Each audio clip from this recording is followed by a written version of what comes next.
panggilan kepada Bapak Rambo. Makan yuk. Makan apa? Tuh, di sana. Makanan luar negeri itu. Ya, ayo. Nggak usah. Makan nasi goreng aja. Murah, enak lagi. Enggak ah. Level. Makan itu dah. Lidah kita itu lidah lokal. Lidah Indonesia. Taunya pedas sama terasi. Orang luar aja banyak yang suka makanan kita. Makanan Indonesia itu dia khas. Harusnya kita bangga dong. Obama ajak ke Indonesia nyarinya sate sama nasi goreng. Lah, saya kan bukan Obama. Ayolah, lihat menunya dulu. Nah, nih gambarnya enak kayaknya. Spaghetti seafood. Yuk, Apa? katanya restoran luar negeri. Ini kok menunya seafood. Kalah sate seafood di rumah itu ya. Astaga. Ini seafood. Makanan laut artinya. Bukan seafood yang di sawah-sawah itu. Makanya gaya aja. Seafood dibilang seafood. Bikin malu aja. Ayo dah kita pergi. Mana? Makan sate seafood. Cintai makanan Indonesia. Pesan ini disampaikan oleh Radio Republik Indonesia. 91,2 FM Pro 1 Kanal Inspirasi. 91,2 FM Pro 1 RRI Jakarta, Kanal Inspirasi. Terima kasih Anda masih bersama kami di Lintas Jakarta Sore, tentunya hingga pukul 19 waktu Indonesia Barat bersama saya Bugi Satrio. Dan seperti janji saya tadi, pendengar, bahwa kita akan bincang-bincang dengan salah seorang sosok yang sangat tangguh. Beliau adalah seorang wanita yang memiliki karir yang luar biasa, kemudian juga menjadi mama atau ibu bagi putra-putrinya yang sangat baik, menjadi suri tauladan begitu ya, dan pintar banget begitu. Langsung saja kita sapa ya. Selamat sore Mbak Silvana Syah, apa kabar? Selamat sore Pak Bugi, baik. Terima kasih banyak nih sudah berkenan diundang. Iya, Mbak Silvana sekarang lagi ada di mana? Saya di rumah. Lagi di rumah ya. Tadi Lagi di rumah ya. Tadi pagi kayaknya waktu ditelepon lagi lari-lari pagi ya Mbak ya. Betul. Jadi setiap Iya. hari Minggu selalu menyisihkan waktu untuk hidup sehat begitu ya Mbak. Diupayakan Pak Bugi. Iya. Diupayakan biar happy juga ya. Kita olahraga itu buat happy juga. Iya, Mbak Silvana ini kan praktisi pendidikan matematika dan motivator, dan juga banyak sekali profesi yang sudah dijalankan sampai saat ini. Boleh cerita nggak Mbak perjalanan karirnya dari awal seperti apa? Oke. Pak Bugi, bisa dibilang saya memulai karir saya pada tahun 1999 Pak, di semester 3 saat kuliah S1 di Universitas Diponegoro. Nah, pada saat itu saya berketetapan hati Pak untuk mandiri. Berusaha untuk mencukupi kebutuhan kuliah dari keringat sendiri. Wah, luar biasa. Iya, pada saat itu kita sebenarnya kadang-kadang pengen juga ya kayak teman-teman sebaya yang lebih banyak menghabiskan waktu di kampus dan berorganisasi. Tapi saya komit milih untuk cari tambahan uang saku sebagai tutor bimbingan belajar dan asisten proyek dosen. Lumayan Pak, hasilnya bisa memenuhi kebutuhan kuliah. Tapi kan nggak semua anak juga bisa loh jadi asisten dosen, itu kan harus pintar berarti kan? Iya kan? Alhamdulillah dipercaya. Udah gitu dari Undip lagi kan, one of the most popular university in Indonesia kan? Iya. So you can get the opportunity sebagai asisten dosen kan, itu kan luar biasa Mbak. Iya kan? Betul, terima kasih. Nah itu jadi sudah diawali karir itu dari semenjak kuliah begitu ya? Iya. Semenjak betul. kuliah sudah mencoba mencari uang sendiri, dan tentunya ini menjadi stepstone gitu ya untuk the better career in the future begitu. Nah kemudian apa lagi yang dilakukan Mbak setelah itu? Saya lulus tepat waktu dan bisa dibilang tercepat gitu waktu itu. Wow, cum laude begitu ya? Saya lebih pilih untuk lebih cepat selesai Pak. Oh, jadi saya iya, okay. dapat IPK 3 lebih nggak apa-apa lah. Gitu. Karena setelah itu saya bisa jadi apapun yang saya mau. You are free, you can get a job out there gitu ya kalau udah selesai gitu kan. Udah tenang aja gitu. Iya. Terus setelah lulus S1 saya pernah jadi editor buku matematika dan sains Pak di salah satu penerbit di kota Semarang. Dan pernah juga jadi trader Pak, jadi trader forex dan coba. Itu saya aplikasikan Pak untuk coba menganalisa pergerakan forex dan indeks gitu. Terus kemudian saya juga pernah membuka lembaga pengolahan data statistika gitu. Kemudian menjadi guru di sekolah bilingual di Semarang. Wow, luar biasa.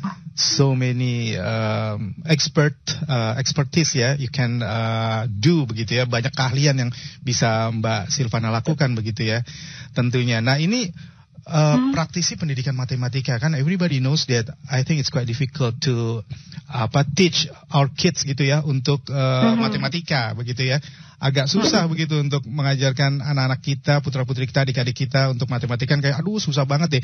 Ini pasti kan, so you have your own strategy ya to teach them gitu. Apa sih strateginya nih Mbak? Oke. Jadi gini, kita bicara mengenai matematika ya. Jadi ini memang kesukaan saya, pelajaran kesukaan saya, dan saya masuk jurusan matematika waktu itu tanpa tes, Pak. Oh, luar biasa. Karena memang saya suka matematika ya. Jadi yang saya pelajari ya, ternyata selama ini orang tua itu melihat anaknya malas itu karena penyebabnya itu mereka nggak ketemu gitu. Mereka pikir penyebabnya karena main game. Nah, apalagi sekarang zamannya pandemi kan banyak banget ya di rumah gitu, pasti larinya ke HP gitu kan. Terus kemudian nonton. Sekarang banyak banget ya TV channel-channel baru gitu kan, menarik sekali. Bioskop pindahlah ke rumah waktu sekarang ini ya. Dan juga mungkin kebanyakan les gitu. Ternyata bukan itu penyebabnya, Pak Bugi. Penyebabnya adalah sebenarnya ya, mereka itu masih merasa takut bahwasanya matematika itu dalam bawah sadarnya itu adalah pelajaran yang susah gitu. Pelajaran yang tidak menyenangkan, yang rumit gitu, gak asik gitu. Makanya dari situ kita harus coba merubah ya, semua materi di matematika itu menjadi asik dan menyenangkan. Jadi dimulai dari kitanya sebagai seorang guru harus membuat sikap yang menyenangkan bagi siswa kita. Dan yang kita berupaya mencari metode-metode yang menyenangkan gitu ya, untuk bisa kita ajarkan kepada anak-anak. Semuanya kalau didasarkan atas niat, keinginan agar supaya anak-anak itu bisa, pasti bisa, Pak. Jadi ada metode-metode seperti FDG begitu ya, atau mungkin kayak belajar sambil bermain begitu. Ini untuk level SD, SMP atau SMA atau apa ini, Mbak? Kalau konsep yang saya sedang kembangkan ini untuk level SD. Level SD. Ini malah lebih sulit ya Mbak ya, karena ini kan fondasi. Iya, basicnya. Kita mulai dari SD, karena memang dengan pandemi semacam ini gitu, menjadi tidak ideal ya untuk proses pembelajaran di sekolah. Dan kita untuk konsepnya sedang saya kembangkan ini, sistemnya memang kita coba online, tetapi akan berasa seperti offline gitu. So you already set your own strategy gitu ya, your own method ya. Ini jadi metode dari Mbak Silvana sendiri begitu ya? Betul. Oh my goodness. Dan rencana nanti malam saya webinar sama orang tua untuk mensosialisasikan namanya matematika asik, Pak Bugi. Wah, luar biasa. Ini kan agak-agak memang sementara sudah menjadi momok bagi banyak anak, jangankan anak-anak begitu ya, orang dewasa juga, matematika is quite complicated ya, to learn gitu kan. Jadi kalau misalnya udah dihadapkan matematika, kemudian ada metode yang easy listening, easy learning, easy everything gitu ya, semuanya easy. Nah ini kan merupakan metode yang sangat menarik begitu ya Mbak ya? Iya, betul. Jadi dikenalkan dulu konsep yang menyenangkan kepada anak-anak, baru setelah mereka senang, mereka akan explore. Oke. Semua pelajaran sih sebenarnya sih Pak. Oke. Kita harus buat seperti itu. Ini udah dihak patenkan begitu Mbak? Because this is your own method begitu kan? Belum sih Pak. Kita baru coba uji coba dulu gitu, dan sudah tergabung sekitar 250-an di salah satu sekolah gitu. Itu saya ajarkan setiap hari. Jadi metodenya mereka belajar setiap hari. Saya share satu soal ya. Soal itu soal yang sederhana, yang simple, tidak perlu catatan, coret-coretan gitu, simple tapi kritis gitu. Jadi mengembangkan berpikir kritis mereka gitu. Dari dasar soal itu. Itu seperti apa sih, supaya saya ada gambaran gitu, because I cannot imagine gitu what kind of method you can teach them gitu. Seperti apa sih kira-kira satu contoh deh, simple example-nya. Boleh. Jadi matematika asik itu kita belajar dari Senin sampai Jumat. Setiap hari ya, kita share materi dalam bentuk video. Jadi saya dikembangkan dalam bentuk video gitu. Karena video itu akan mereka akan lihat secara visual, auditori kan tidak kelihatan. Kemudian lebih menarik dengan menggunakan video gitu ya. Video saya buat sendiri, Pak. Oh, oke. Iya. Video saya buat sendiri dan videonya itu tidak bercabang. Jadi kalau materi mengenai mungkin katakan membilang gitu kan, menghitung bilangan gitu ya, cuma itu aja. Tidak ada yang lain-lain, tidak sampai penjumlahan, pengurangan dan lain-lain. Hanya itu saja, durasi pendek sekitar 3 menit gitu. Setelah mereka nonton video, mereka kerjakan satu soal yang berkaitan dengan apa namanya bilangan itu, video itu, gitu. Setiap hari Senin sampai Jumat dibiasakan untuk mengerjakan soal, mengirim dengan aplikasi. Kita ada aplikasi, gitu kan. Kemudian dari situ nanti anak akan terbiasa belajar setiap hari. Jadi mereka belajar matematika itu setiap hari, gitu. Kenapa setiap hari? Alasannya adalah learning by doing, practice makes fluency. Jadi begini, logikanya gini Pak, kita kalau sikat gigi atau mandi, sikat gigi itu kita kan nggak mungkin sikat gigi 3 jam, abis itu kita nggak sikat gigi sampai 1 minggu gitu. Sikat gigi itu ya sebentar aja, tapi tiap hari kan. Gitu. Tiap hari, dan itu logikanya seperti itu. Kita mandi nggak mungkin mandi sampai 5 jam, abis itu kita nggak mandi sebulannya nggak seperti itu. Nah belajar tuh harus seperti itu. Gitu. Iya. Jadi yang bisa saya tangkap adalah yang pertama adalah harus ada pembelajaran secara audiovisual, meskipun simple, tapi itu merupakan satu metode yang efektif. Kemudian harus diberikan konsentrasi ke situ dulu, fokusnya gitu ya, jangan diubah-ubah lagi ke situ. Kemudian si anak juga dilatih untuk menjawab pertanyaannya ketika sudah melihat tayangan audiovisualnya. Kemudian harus meskipun tidak lama, tetapi harus berulang kali begitu ya, seperti tadi metode teratur seperti menggosok gigi begitu ya. Ini luar biasa loh metodenya loh. Dihakpatenkan loh, nanti dicuri sama yang lain nih. Gitu ya. Iya rencana nanti. Gitu ya. Nah, Mbak Silvana ini pasti udah bisa ketebak deh, you are so smart woman begitu ya, karena nggak mungkin lah bisa mengenyam pendidikan di universitas terkenal gitu ya, negeri bagus dan fakultasnya juga susah gitu kan ya, bisa dibilang it's quite complicated begitu. Nah, ada nggak sih momen terendah Mbak di dalam kehidupan Mbak Silvana yang ternyata meskipun menyedihkan tapi memberikan motivasi, atau so I think it can inspire you to achieve your goal in the future gitu. Would you please tell us?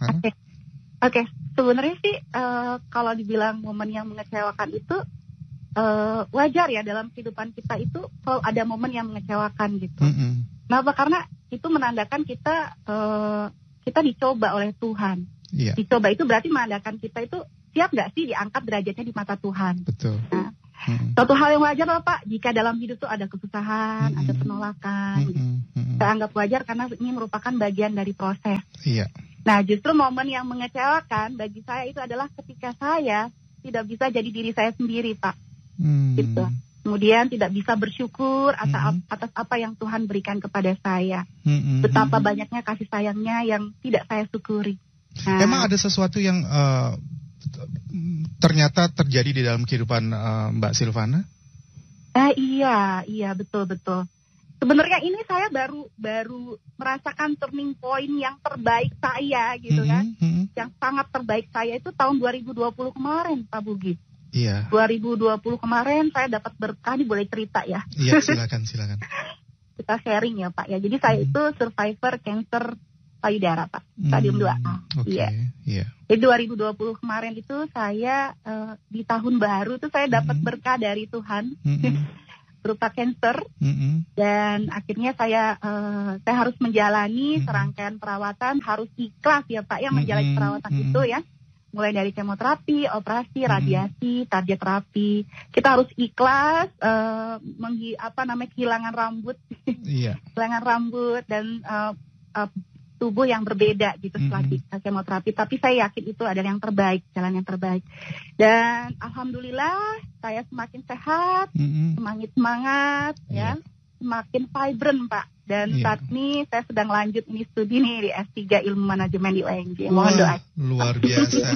Ini juga saya coba bacakan CV-nya Mbak Silvana Syah ya. Ini terima kasih. Doctoral Jakarta State University, majoring in Management Study, kemudian Magister of Science Bogor Agricultural University di IPB ya, majoring in Statistik, kemudian di majoring in Mathematics-nya di Undip, ini Bachelor of Science di Ponorogo University dari 98 sampai 2002. Ini luar biasa, pendidikan yang sangat baik sekali ya. Kemudian work experiences-nya adalah Institut Bisnis dan Informatika Kosgoro 1957, Math and Statistic Lecturer. Kemudian dari STIE Gici, Math and Statistic Lecturer. Ini semua berkisar antara Math and Statistic ya. Padahal kalau di fakultas yang lain aja, kalau anak-anak nih udah dapat statistik, udah kayaknya aduh, males deh. Setengahnya lewat nggak lulus. Tapi mahasiswa saya itu Pak, justru kalau ada semester ini ada saya, pasti dia ngambil mata kuliah saya Pak. Oh gitu, because I think it's easy gitu ya to learn from you because you have your own method ya. Amin. Gitu kan? Nah, baik, Mbak Silvana sebagai survivor ya, cancer survivor begitu, dan sekarang sudah ibaratnya menemukan diri sendiri, tidak terpengaruh, so you are not desperate according to your condition because you are a cancer survivor. Tapi akhirnya bisa menginspirasi orang lain ya. Ini bagaimana supaya bisa mencerahkan pendengar Pro 1 juga ketika mungkin ya kita tidak mau ya salah satu di antara kita mendapatkan musibah, pastinya kita tidak. Tapi ketika memang kita dihadapkan seperti itu, so what is your message gitu to them gitu yang bisa mereka ambil ketika mereka di dalam kondisi seperti Mbak Silvana? Oke. Jadi semacam pesannya ya. Jadi bagi saya sakit atau sembuh itu sebenarnya sama aja. Jadi sekarang ini saya sudah ngerasain ya. Ketika sakit atau sembuh itu sebenarnya sama aja.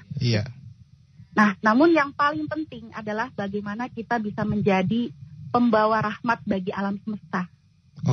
Sebagai wakilnya. Dan kalaupun sembuh ya, kalaupun sehat gitu, tak cukup kalau kita tidak bahagia. Gitu. Jadi kalau ketemuan ini nanti kelihatan saya kayak gimana orangnya, suka ketawa-ketawa. Jadi dan kalau bahagia pun Pak, bahagia pun itu tak cukup kalau kita itu tidak vibrant gitu ya. Tidak membawa kebahagiaan bagi semua yang ada di sekeliling kita. Iya. I think it's useless kalau misalnya the one and only we are happy gitu ya. Hanya kita yang happy, tapi kita nggak bisa membahagiakan orang lain, kayaknya it's useless begitu ya. Nggak ada gunanya gitu ya. Kalau menurut Mbak Silvana tadi.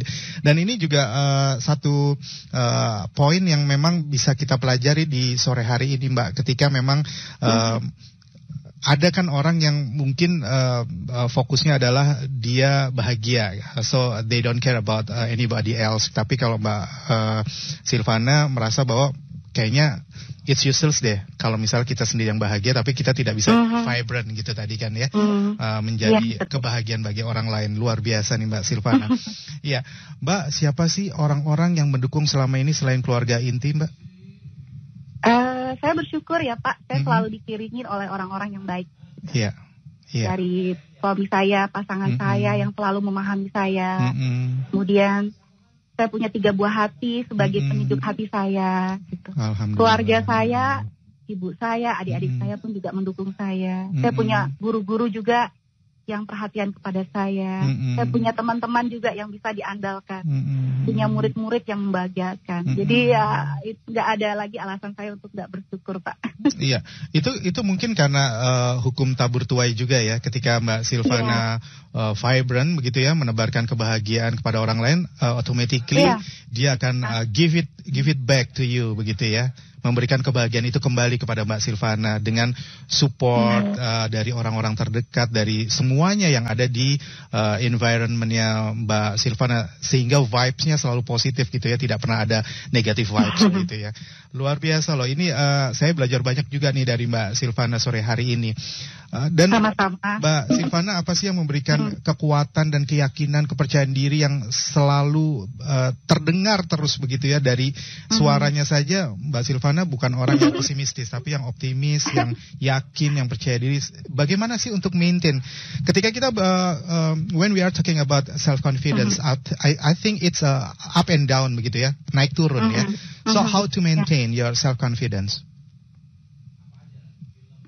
Bagaimana memaintainnya, Mbak?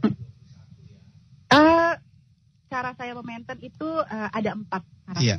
Yang pertama, saya belajar sebaik mungkin, sebanyak mungkin saya belajar. Kemudian yang kedua, saya selalu berprasangka baik, Pak. Jadi terutama kepada Sang Maha Penyembuh ini, Pak. Kepada tubuh kita, kita berprasangka baik kepada kanker ini, kepada siapapun yang di sekitar kita. Dan kita harus yakin bahwa semua yang hadir dalam hidup kita ini sebenarnya adalah ujian dari Sang Maha Kuasa. Gitu. Dan semuanya diberikan dengan niat yang baik sebenarnya. Nah, semua itu tergantung bagaimana cara kita menghadapinya. Kalau kita menganggap ini kanker ini baik, ya Pak, ya, kita bisa melihatnya ini adalah sebagai sinyal tubuh bahwa ada yang harus diperbaiki pada tubuh kita. Pada body, mind, dan soul kita. Dan untuk mendekatkan diri kepadanya. Betul. Kemudian selanjutnya yang ketiga, Pak, setelah kita menikmati semua itu ya, kita harus mensyukuri semuanya. Nah, kemudian yang keempat adalah kita menjadi tangannya, Pak. Jadi menjadi tangannya untuk membawa kebaikan dan mencegah keburukan di alam semesta. Kita bahagiakan happiness gitu ya? Yes, betul. Bawakan kesejahteraan bagi mereka. Itu cara saya untuk maintain. I can see that you are a highly motivated, energetic, and enthusiastic, and able to handle and compile data and math, ya, statistic and mile literate, gitu ya.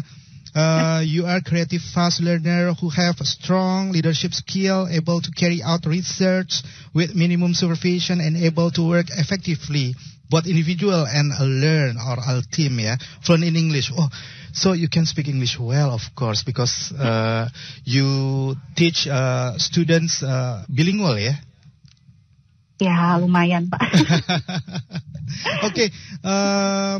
Definisi kesuksesan bagi seorang Mbak Silvana apa?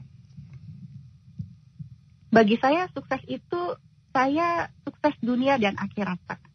Sukses dunia dan akhirat. Sukses itu ya, jadi sukses itu kita bisa tidak hanya poinnya tidak hanya sukses di dunia, tetapi suksesnya di akhirat. Terlebih dari apa yang kita lakukan di dunia ini itu adalah untuk mengumpulkan bekal sebanyak-banyaknya di akhirat. Itu aja. Menurut saya suksesnya seperti itu. Luar biasa, karena dunia hanya sebagai tempat transit. Singgahan sementara. Ya. Itu sukses saya yang sekarang, Pak. Kalau dulu saya lebih ke mungkin tidak terlalu ke sana gitu. Tapi saat ini sukses saya itu sekarang. Bagi saya banyak-banyak untuk mengumpulkan bekal. Kemudian hari itu bagi saya itu sukses. Kalau ada satu kata yang mencerminkan seorang Mbak Silvana, kata itu apa? Satu kata aja ya, bukan satu kalimat. Apapun yang terjadi, don't worry, be happy. So you are a happy woman, begitu ya? Orang yang selalu happy ya, tidak pernah sedih, begitu kan? Oh, luar biasa. Mbak, terakhir di akhir bincang-bincang kita, mungkin ada closing remarks untuk pendengar Pro 1, silakan Mbak. Ya, kembali lagi ya Pak ya, jadi kita itu sehat gitu, bahagia itu nggak cukup. Tapi kita juga harus vibrant. Harus membawa kebahagiaan bagi semua yang ada di sekeliling kita. Dan kalau semua itu bisa terjadi, kita bisa makin lebih baik dan membawa berkah bagi semesta. Luar biasa. Terima kasih sekali lagi Mbak Silvana atas bincang-bincang ini yang sudah menyediakan waktunya di tengah kesibukan dan mempersiapkan webinar. Nanti malam sukses ya webinarnya Mbak ya. Terima kasih banyak Pak Budi. Baik, salam hormat dan salam sehat untuk keluarga. Ya, kapan-kapan saya share tentang matematika asik ya mungkin. Oh, pasti dong. Jangan bosan-bosan jadi narasumber kami ya, Mbak ya. Nanti kita akan membahas bisa saja terkait pendidikan matematika dan statistik untuk anak-anak, bagaimana metode yang terbaik begitu ya. Dan itu luar biasa interesting. Baik, terima kasih sekali lagi Mbak Silvana Shah SSI MSI, praktisi pendidikan matematika dan motivator. Selamat sore, Mbak. Selamat sore. Assalamualaikum. Waalaikumsalam. Ya, demikianlah pendengar bincang-bincang kami dengan salah seorang wanita tangguh ya.